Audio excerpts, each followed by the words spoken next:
Hallo, ich bin der Jungstorch Piet, bin 8 Wochen alt und wohne hier im Wildpark Ekold.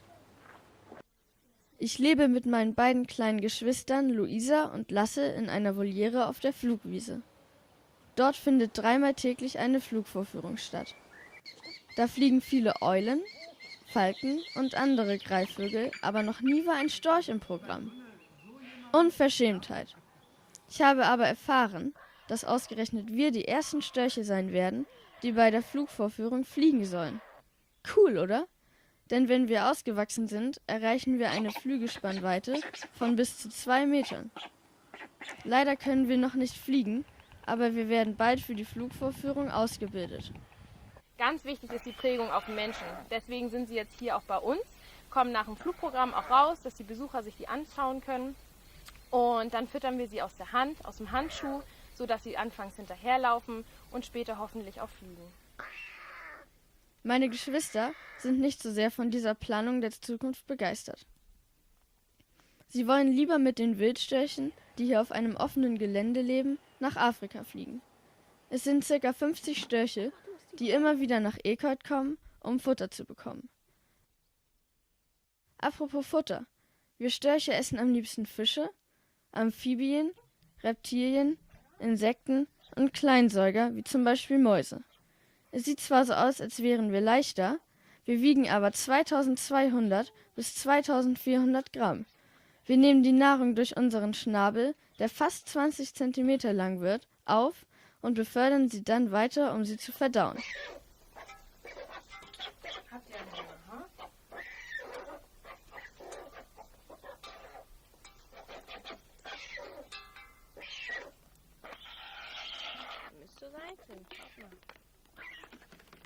Wir trinken Wasser.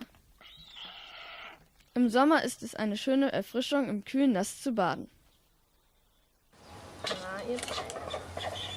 Habt ihr euch eigentlich mal gefragt, warum eine Pflegerin uns füttert und badet und nicht unsere Eltern?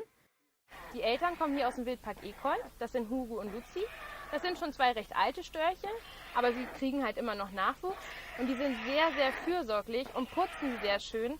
Aber manchmal verletzen sie dabei auch die Federkiele, dort wo die Federn rauswachsen. Und deswegen sind sie zu uns auf die Flugwiese gekommen und sollen halt mit ins Flugprogramm. Deswegen putzen wir Störche uns selbst, damit uns nichts passieren kann. Wo wir gerade bei meinen Eltern sind, kann ich euch ja auch mal etwas über meine näheren Verwandten erzählen. Leider habe ich nur einen Verwandten in Europa, den Schwarzstorch. Er ist etwas kleiner als wir Weißstörche, nämlich knapp 1 Meter groß. Er ist im Gegensatz zu uns ziemlich scheu und vermeidet es deswegen in der Nähe von Städten und Dörfern zu leben.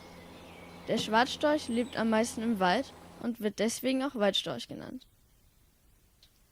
Es gibt auch noch andere Jungstörche im Wildpark Ekold. 2 junge Wildstörche sind gerade in der Vogelpflegestation. Warum, erzählt euch Anna. Also die sind jetzt bei uns in der Vogelpflegestation, weil ein Elternteil von beiden gestorben ist. Und da waren ursprünglich 3 Vögel in dem Nest, 3 Jungvögel. Und ein Storch alleine hätte es niemals geschafft, 3 Jungvögel noch weiter großzuziehen. Deswegen wurden 2 rausgenommen und einer ist dann dort geblieben. Es gibt auch noch viele andere Störche im Park, die hier das ganze Jahr überleben. Unter anderem auch meine Eltern, die leider nicht mehr fliegen können. Ihr fragt euch warum?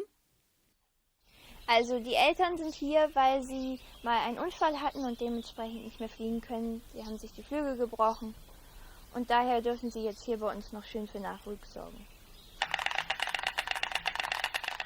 Habt ihr gerade das Klappern gehört?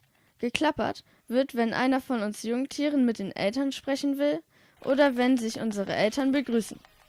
Wir werden ja sehen, ob jetzt meine Geschwister nach Afrika fliegen oder bei mir bleiben. Naja, ich habe gerade irgendwie Hunger und muss außerdem für die Flugvorführung trainieren, denn ich will ja ein berühmter Storch werden, der oft in Zeitungen oder vielleicht im Fernsehen gezeigt wird. Am besten wäre es, wenn ich einmal beim Greenscreen Naturfilmfestival mitmachen könnte. Also, hoffentlich sehen wir uns bald auf der Flugwiese im Wildpark Ekold. Bis dann!